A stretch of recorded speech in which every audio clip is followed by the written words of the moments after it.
और चलिए एक बार फिर से ग्वालियर की उस खबर पर नजर डालेंगे जो इस वक्त देखा जाए, जिसमें आरोपी जो है उनकी तलाश की जा रही है। आपको मामला एक बार फिर से बताते चलते, दिन दहाड़े एक युवती का ग्वालियर में अपहरण कर लिया जाता है। दो नकाबपोश बदमाश पहुंचते हैं पेट्रोल पंप पर और उसके बाद एक युवती को जबरदस्ती बाइक पर बैठाकर वहां से फरार हो जाते हैं। तो सीसीटीवी फुटेज के आधार पर पुलिस इस पूरे मामले की जांच पड़ताल में जुटी हुई है। हमारे वरिष्ठ सहयोगी देवश्री माली ने भी इस पूरी खबर को लेकर एक रिपोर्ट तैयार की, आपको दिखाते हैं। हम इस समय ग्वालियर के झांसी रोड इलाके में उसी सचेती पेट्रोल पंप के पास खड़े हुए हैं, उसके सामने खड़े हुए हैं, जहां से ये लड़की के अपहरण की जो सनसनीखेज वारदात है वो आज सुबह घटित हुई। ये लगभग हम सिलसिलेवार आपको बताते हैं कि ये घटना लगभग 8:58 की है।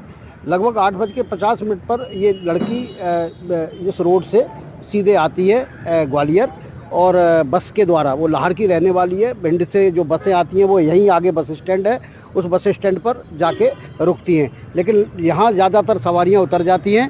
तो ये जो लड़की है जिसका अपहरण हुआ है, छात्रा है बीए की, वो भी यहीं उतर गई थी और वहाँ से पैदल चल के ये यहाँ इसी पेट्रोल पंप पर आके खड़ी हो गई, क्योंकि उसने अपने भाई को यहीं आने के लिए बताया था। हम बता दें कि जिस लड़की का अपहरण हुआ है वो लड़की बीए की छात्रा है और यहीं ग्वालियर में रह के पढ़ती है। वो दीपावली पर अपने घर गई हुई थी और घर से आने के बाद यहाँ छुट्टियाँ ख़त्म होने के बाद अभी आई थी, तो यहाँ वो खड़ी हो गई थी।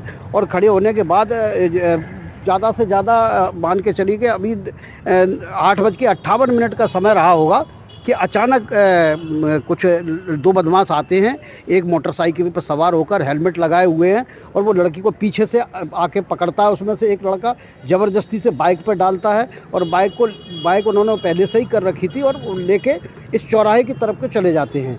और ये इतना फुर्ती में हुआ, इतनी तेज़ी के साथ हुआ कि लोगों की एकदम समझ में भी नहीं आया। हालांकि पेट्रोल पंप पर काफ़ी लोग मौजूद थे, लेकिन उस दौरान किसी ने भी न तो बदमाशों को रोकने की कोशिश की, बल्कि लड़की का, अगर हम जैसे सीसीटीवी फुटेज में देख रहे हैं, वो लड़की लगातार जो है कोशिश कर रही है उससे कूदने की, उतरने की या बचने की, लेकिन किसी ने उसकी मदद नहीं की। लेकिन डिस्टेंस इतना कम था रोड और पेट्रोल पंप के बीच में कि लोगों की समझ में नहीं आ पाया, और जब तक समझ पाते तब तक ये चौराहा था, फिर वो कहाँ चले गए ये कोई देख नहीं पाया। तो इसके कारण जो है वो 2-3 मिनट के अंदर ही सारा का सारा खेल बदल गया। उसके भाई यहाँ जब मौके पर पहुँचे उस समय लगभग 9:04 का समय था, और जब उन्हें तब तक यहाँ हलचल हो चुकी थी और उन्होंने जाके ये सीधा थाने में बताया, और थाने से फिर पुलिस आई और सीसीटीवी फुटेज निकाले गए, जो फुटेज हम एनडीटीवी पर अभी आपके स्क्रीन पर दिखाई दे रहे हैं। तो इस तरह से ये पूरा घटनाक्रम हुआ। उसके भाई से जब हमने बात की तो उनका कहना ये है कि उनको शक है कि गांव का ही एक लड़का है जो पहले से ही इस लड़की को परेशान करता था। हो सकता है उसकी खुद का हाथ हो या उसने किसी को भेजा हो और उसने इस घटना का अंजाम दिया हो।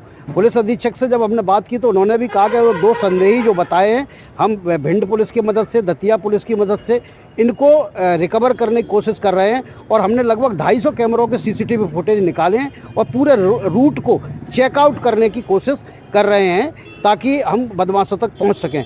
उनका दावा है कि वो जल्दी ही अपराधियों तक पहुंच जाएंगे, लड़की को अपराधों से मुक्त करा लेंगे और अपराधियों को पकड़ लेंगे। देवश्री माली, एनडीटीवी, ग्वालियर।